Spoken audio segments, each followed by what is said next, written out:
News time 24 web TV में आप सभी का स्वागत है। आज हम आपको मिलवा रहे हैं राजधानी भोपाल में बुद्धिस्ट समाज के HN गोलायत जी, जिनके पास लगभग 17 डिग्री हैं। वर्तमान में रिटायर्ड गोलायत जो कि राजधानी के विभिन्न संस्थाओं को अपनी सेवाएं दे रहे हैं। अमूमन रिटायरमेंट के बाद व्यक्ति घर में आराम से रहता है, लेकिन गोलायत अभी भी अपने जीवन में सक्रिय हैं। साथ ही युवाओं को स्वरोजगार के बारे में समय समय पर बताते रहते हैं। उन्होंने कई युवाओं को स्वरोजगार के बारे में बताकर कई बिजनेसमैन राजधानी में खड़े किए हैं। तो देखिए एक विशेष साक्षात्कार लिए हैं सुमेध वाघमारे ने। न्यूज़ टाइम 24 वेब टीवी में आप सभी दर्शकों का बहुत बहुत स्वागत है। हमारे साथ है राजधानी भोपाल के बुद्धिस्ट समाज से लगभग 17 डिग्री प्राप्त वर्तमान में रिटायर्ड पर्सन हरदास गोलायत जी। दर्शकों मैं आपको बताना चाहूँगा, अक्सर लोग अपने रिटायरमेंट के बाद अपना जो समय है वो घर पर देते हैं, लेकिन हरदास गोलायत जी के साथ कुछ अलग ही है। वो अपना रिटायरमेंट राजधानी भोपाल की बहुत सारी संस्थाओं को देखते हैं और आज हम इनसे चर्चा करते हैं कि किस तरह से हमारा जो युवा है वो इन दिनों भटक रहा है, सरकारी नौकरी के पीछे लगा हुआ है, कैसे स्वरोजगार प्राप्त कर सकता है। तो हरदास जी, आपका हमारे चैनल में बहुत बहुत स्वागत है। क्या कुछ कहना चाहेंगे, जो हमारा युवा है वो इस प्रतिस्पर्धी उम्र भटक रहा है, कैसे उसको रोजगार मिल सकता है, कैसे वो पा सकता है रोजगार? बहुत बहुत धन्यवाद। आप लोगों ने इस लायक मुझे समझा कि मैं अपने समाज के ऐसे व्यक्ति, ऐसे मतलब विद्यार्थी जिन्होंने मतलब ग्रेजुएशन, पोस्ट ग्रेजुएशन, उच्च शिक्षा प्राप्त की है, परंतु आज उनके साथ जो समस्या है वो समस्या है रोजगार की। पूर्व में ये था कि जैसे ही हम लोगों की जो बच्चे होते थे और पढ़ने के बाद उन लोगों को शासकीय नौकरी आसानी से मिल सकती थी, परंतु आज वर्तमान स्थिति यह है कि नौकरियां कम हैं और कैंडिडेट बहुत ज़्यादा। हर घर में आपको 5-6 मतलब ऐसे व्यक्ति मिलेंगे जो पढ़े लिखे हैं, ग्रेजुएट है, पोस्ट ग्रेजुएट, उच्च शिक्षा हासिल कर रही है, परंतु उनके पास रोज़गार नहीं। जैसे कि आपने देखा होगा कि परिचय सम्मेलन होता है, उसमें जो कैंडिडेट होते हैं लड़कियां और लड़के विवाह के हेतु, तो उसमें देखा होगा कि लड़कियां तो आ जाती है स्टेज पे, और चूँकि लड़कियां अगर पढ़ी लिखी है न भी हो तब भी वो शादी के लिए कैंडिडेट होती है और उसकी शादी होती है। लड़के कम आते हैं। क्या कारण है? कारण ये है कि उनके पास जॉब नहीं है। हमारा देश क्या है, पैतृक संपदा वाला है, और पैतृक में होने से मतलब पैट्रियाटिक देश होने से लड़की लड़के के आ जाती है, और लड़के की जिम्मेदारी ये होती है कि उसने अपने पैरों पर खड़ा होना चाहिए। मतलब जब भी हम पूछते हैं कि लड़का करता क्या है, उसका आजीविका का साधन क्या है, और यही कारण है कि हमारे जितने भी लड़के हैं या तो मतलब बेरोज़गार है होने की वजह से इनकी शादियाँ भी नहीं हो रही उनके, और इनकी उम्र बढ़ते जा रही है। तो रोजगार कैसे सिलेक्ट करेंगे हमारा? तो हम ये मेरे दिमाग में ये आया है कि इस समस्या है, जैसे बुद्धा कहते हैं कि समस्या है, समस्या के पीछे कारण है, कारण के लिए एक निवारण है और निवारण का एक रास्ता है। इसी मतलब आधार पे मैंने ये सोचा कि समाज के उन बच्चों के लिए कि हम क्या कर सकते हैं। तो मैंने मतलब जब स्वरोजगार के लिए बहुत सारी योजनाएं उसका अध्ययन किया, और उन बच्चों को कैसे मतलब हम लोग रोज़गार दें, मतलब वो नौकरी न करते हुए मतलब स्वयं नौकरी न करते हुए नौकरी देने वाला कैसे बने, तो उसके लिए फिर मैं उन लोगों को मार्गदर्शन देता हूँ। किस तरह का मार्गदर्शन करते हैं? युवा कैसे स्वरोजगार कर सकते हैं, कैसे क्या बताएं? ओके, जैसे कि ये कोई व्यक्ति है, उनका बालक जो है ना, किसी ने BE किया, किसी ने पोस्ट ग्रेजुएट किया, और वो तैयारी करता है MPPSC की, UPSC की या अन्य कोई प्रतियोगी परीक्षाओं की वो करता है, परंतु कई बार मतलब प्रयास करने के बाद भी जब उसको नौकरी नहीं मिलती वो हताश हो जाता है।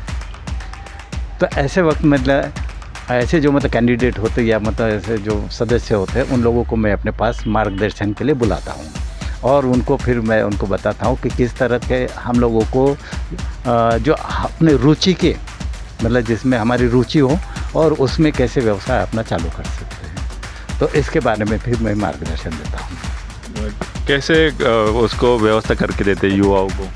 मान लो ये कोई व्यक्ति है, चूँकि जब वो ग्रेजुएशन हो जाता है उसकी उम्र लगभग होती है 30 से 33 साल के या 35 साल के आसपास हो जाता है, तब तक उसको नौकरी नहीं मिलती। परंतु जब वो पढ़ता है तो उसके सहपाठी होती है, उनके साथ जो बच्चे पढ़े होते हैं तो कुछ लोग तो नौकरी में चले जाते हैं, परंतु उसके मैक्सिमम लोग जो है ना व्यवसाय में चले जाते हैं और उनको मालूम होता है कि ये वो व्यवसाय कर रहे हैं। और वो इतना व्यवसाय इस तरह से करते हैं कि जो सरकारी नौकरी में हम लोग पूरी लाइफ में जितना हम कमाते हैं उतना वो अपने व्यवसाय से मात्र 1 या 2 साल में ही कमा लेता है, कि वहाँ कमाई का कोई बंदिश नहीं होता है जैसे सरकारी नौकरियों में होता है। वहाँ जो सैलरी मिलती है वो बंधी हुई होती है, इसमें कोई उसमें रोकथाम नहीं, आप कितने भी उसमें इनकम जनरेट कर सकते हैं। वो आपके प्रयत्न करने पे, मेहनत करने पे जितना प्रयास करेंगे उतने पैसे आपको मिल सकते हैं और आपको पूछने वाला कोई नहीं। उनके ऊपर जैसे सरकारी व्यक्ति है उनके ऊपर कंडक्टर लागू होते हैं, उसके तहत ही वो अपने कार्य कर सकता है, उससे ज़्यादा नहीं। क्यों नौकरी के अतिरिक्त तो कुछ भी काम नहीं कर सकता। मैं तो ये कहूँ कि जो सरकारी नौकरी वाले लोग हैं, अगर किसी को हलाल बनाना हो तो सरकारी नौकरी दे दो, तो इतना आलस वाला हो जाएगा 10 से 5 में रूटीन रहने।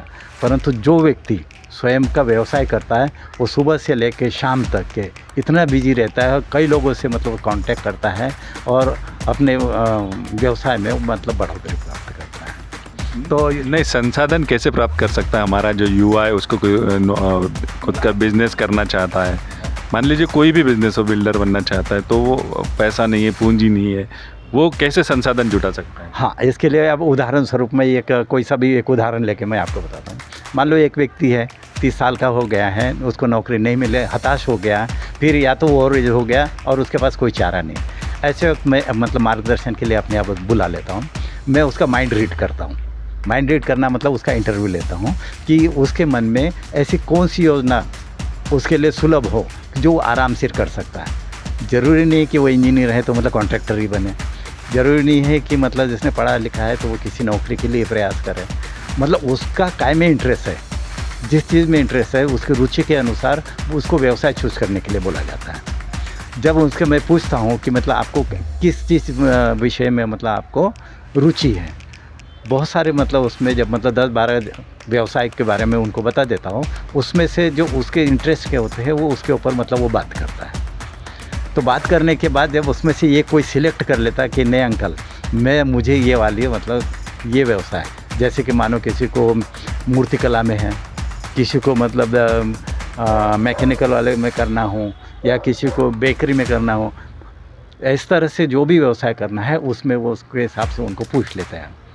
तो जब उसको जब इस तरह से जब एक व्यवसाय सिलेक्ट कर लेते हैं, उसके बाद फिर मैं उनको ये बात आती है कि उनको क्या साधन चाहिए, क्योंकि मेहनत किसको करना है, मेहनत उस व्यक्ति को ही करना है, और वो व्यक्ति करने का तो उसके लिए बहुत सारे साधन की ज़रूरत होती है। तो वो साधन कैसे उपलब्ध होते हैं, तो इसके ऊपर फिर उनको बताया जाता है कि वो उसको या तो बैंक से लोन मिल सकता है, या उनके माता पिता के पास जो पूंजी होती है उसमें से मैं अपने स्वयं उसका गारंटर बन के उनसे पैसा लेके मैं उस व्यक्ति को दे देता हूँ और उसका रोज़गार चालू हो जाता है। सर, आपका कहना है कि बैंक से लोन नहीं लेना चाहिए, ऐसा तो फिर उसके लिए क्या नहीं जाता है आपके पास? नहीं, बैंक से लोन लेना, लोन का मतलब ही होता है कर्ज। मान लो जैसे हमें ये माना गया कि मान लो 10 लाख का कोई कार्य व्यवसाय के लिए हमने लोन लिया, उसमें से 10 लाख में से 3 लाख रुपए मान लो सब्सिडी भी मिल गई, बची हमारे पास 7 लाख। और 7 लाख में जब हमने अपना व्यवसाय चालू किया तो व्यवसाय कोई सा भी चालू करते से हमको इनकम शुरुआत नहीं होती। तो जो 7 लाख रुपए जो है उसका जो ब्याज होता है, बैंक बनी ही इसलिए है कि ब्याज कमाने के लिए। तो जिस दिन जैसे हम लोगों ने पैसा वापरना शुरू कर दिया, तो जिस तारीख से हमने लोन लिया उसी तारीख से उनका मीटर चालू हो जाता है कि उनका जो ब्याज है, ब्याज की बढ़ोतरी हो जाती है और मूलधन में ब्याज लगा के इनके ऊपर कर्जे की राशि बढ़ती जाती है। व्यक्ति लोन लेने के बाद भी अगर कुछ नहीं कर पा रहा तो वो आदमी घबरा जाता है। तो इसके लिए मैंने ये बोला है कि कम से कम कीमत में अपना व्यवसाय चालू करें, और वो व्यवसाय के लिए कर्ज बैंक से लोन लेने की बजाय आप अपने माता पिता से मेरी बात करवा दें। यानी आप युवाओं के गारंटर भी एक तरह से बन जाते हैं। करेक्ट, आपने बहुत अच्छा समझा कि मैं उस वक्त क्या करता हूँ कि चूँकि मैं आर्बिट्रेटर भी हूँ। आर्बिट्रेटर का काम होता है कि 2 पक्ष है, एक पक्ष को पहले सुना और उसके बाद दूसरे पक्ष को बुलाया, तो इस तरह से फिर दोनों पक्ष को फिर इकट्ठा बुलाया। तो ये 3 मीटिंग में काम होता है। दूसरी मीटिंग में फिर मैं उनके माता पिता को बुलाता हूँ और उनको फिर ये बताता हूँ कि भाई आपके लड़के को मैंने बुलाया था, उस लड़के ने ये कहा है कि उनको ये व्यवसाय मतलब उनके रुचि का व्यवसाय, उसके ऊपर थोपना नहीं है, क्योंकि अगर उसके रुचि का यदि वो काम करता है, इंटरेस्ट से काम करेगा, और जब इंटरेस्ट से काम करेगा तो उसके लिए जो पैसा चाहिए तो ये कहाँ से ले, यदि हम बैंक से लेते तो वो लोन होगा, और आपने जो अपने पूंजी जमा पूंजी आपने बैंक में एफडी के रूप में रखी है। हर व्यक्ति अपना जो जमा पूंजी हो तो बैंक में ही रखता है। अच्छा, उस पूंजी में तो मैं उनको ये कहता हूँ कि वो पूंजी में मुझे आप कर्ज के रूप में दे दें, मैं ये पैसा जो है ये आपके बालक को दूंगा, और यदि ये कुछ व्यवसाय करेगा, ये कमाएगा और ये पैसा आपको वापस करेगा।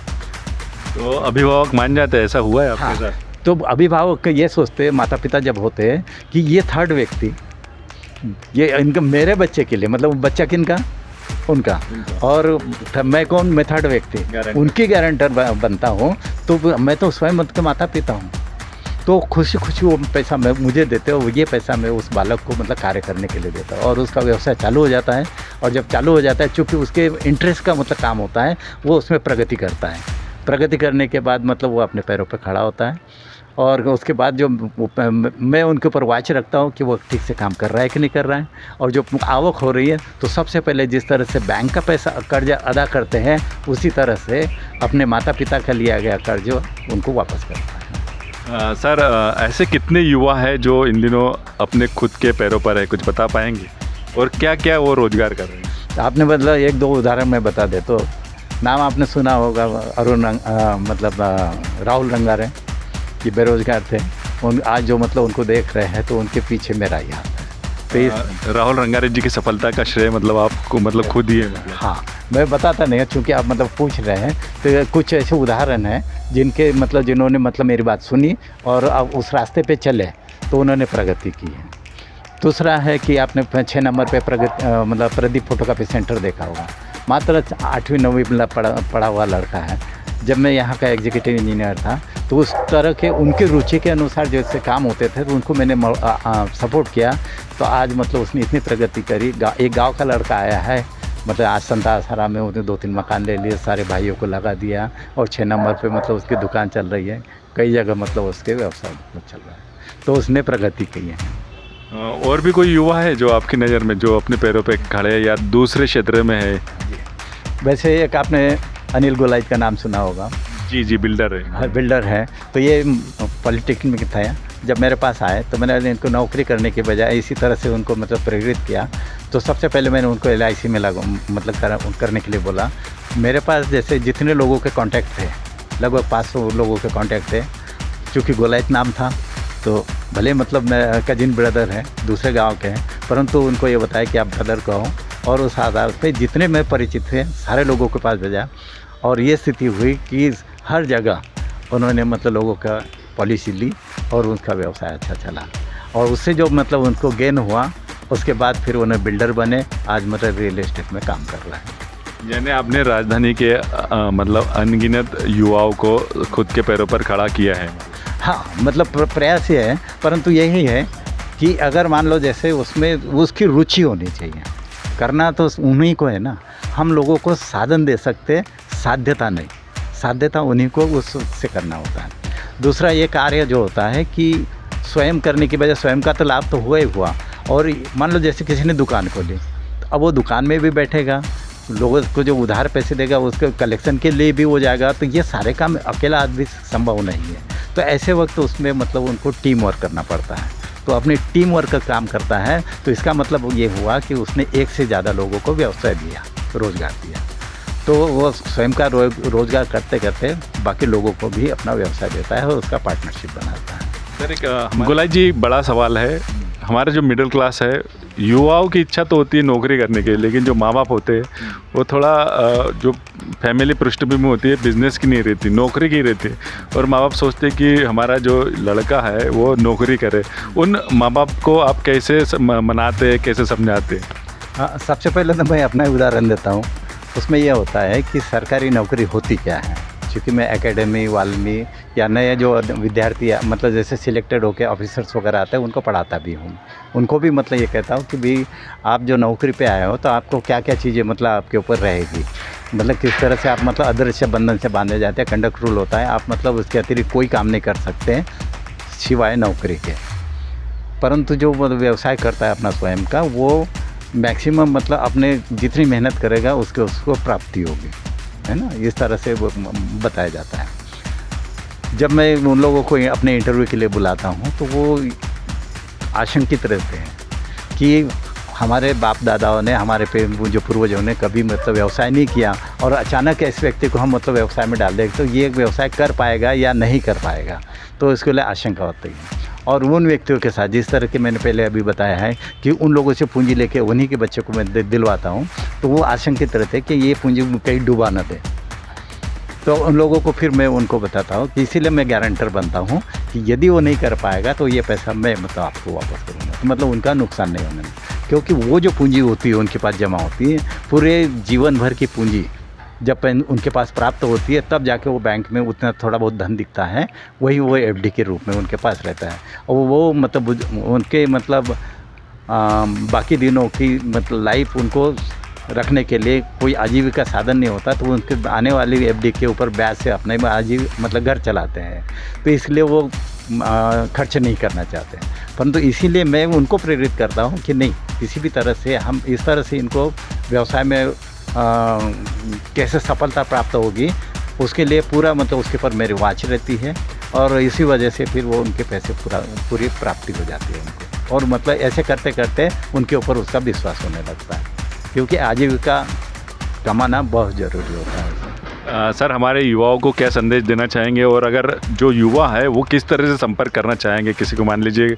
नौकरी नहीं करना है, बिजनेस करना है, कहाँ संपर्क होगा और क्या संदेश देगा?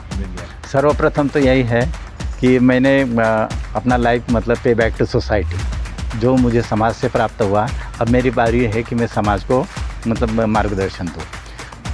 तो जब भी ऐसा कोई मतलब ऐसा लगता है, आपके माध्यम से मैं ये कहूँगा कि ऐसे अगर व्यक्ति आपको मिलते हैं तो आप मेरे पास भेजें, मैं उनको मतलब उन्हीं के मतलब इंटरव्यू लेने के बाद किस तरह से मतलब वो अपना आजीविका शुरू कर सकता है, और आजीविका जब सिलेक्ट की जाती है तो उसमें पंचशील का पालन किया जाता है। ऐसा मतलब आजीविका नहीं होने से जिसमें हत्या होती हो, पानातिपाता वेरमणि सिक्खापदम समादयामि, मतलब हत्या न होती है ऐसा व्यवसाय चूज करें। आदिन्नदाना वेरमणि सिक्खापदम मतलब चोरी, ऐसा व्यवसाय मतलब चूज़ न करें कि जिसमें चोरी हो। कामेषु मिच्छाचारा, व्यभिचार वाले हो इस कोई व्यवसाय है उसमें बिल्कुल नहीं करना है। मूसावाद आदि इसमें झूठ का सहारा हो, ऐसे व्यवसाय नहीं करना। और नशा पत्ता वाला सुरामेर मद्यपमाद ठाना जो कहते हैं, तो ऐसे व्यवसाय को छोड़ के ऐसे व्यवसाय चूज़ करना होता है जिसमें कमाने वाला भी खुश और जिसको मतलब सुविधा मिल रही वो भी खुश, और दोनों व्यक्ति खुश हो तभी आपका व्यवसाय फलता फूलता है और उसमें प्रगति होती है। तो दर्शकों, ये थे हमारे साथ हरदास गोलाइत जी, जिन्होंने युवाओं को किस तरह से रोजगार करना चाहिए ये बताया। और दर्शकों, मैं आपको बताना चाहूँगा, खुशी की बात है कि हरदास गोलाइत जी चैनल में जुड़ चुके हैं और आपको महीने में एक बार अपना कुछ न कुछ विचार बताएंगे, आपको रोजगार कैसे किया जाए ये बताएंगे, और बहुत सारी जो जानकारी है व्यक्ति कैसे अपने पैरों पे खड़ा हो, वो सारी चीज़ें वो आपको चैनल में बताने वाले हैं। तो दीजिए इजाज़त, मिलते हैं फिर किसी नए एपिसोड में हरदास गोलाइत जी के साथ।